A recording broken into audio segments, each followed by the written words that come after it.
Дорогие братья-вайнахи, чеченцы и ингуши, судьбы народов Кавказа волей Всевышнего имеют тысячелетние общие корни.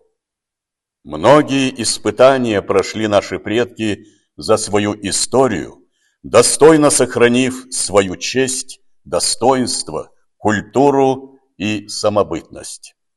Но 23 февраля 1944 года черными трагическими буквами вписаны в историю вайнахского народа.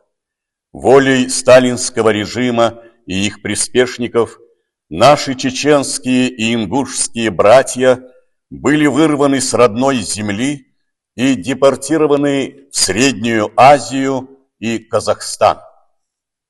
В то время, когда все мужчины, способные держать оружие, не жалея крови и жизни, защищали нашу родину на полях сражений Великой Отечественной войны, их семьи были погружены в товарные вагоны и отправлены в неизвестность, практически на уничтожение.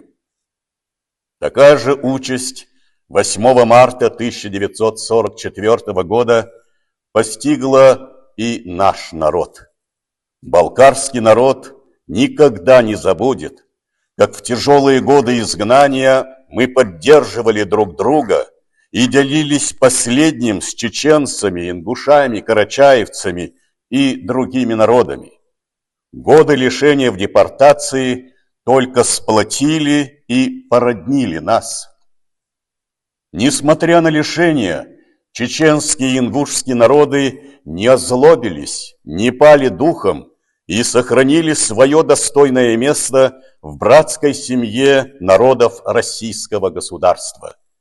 Мы уверены, что и дальше мудрость наших народов будет способствовать единству нашей великой страны. Мира и добра вам и всему нашему Отечеству. А сейчас совершим дуа в память о тех, кто погиб в изгнании. Амин, алхамдулилlah.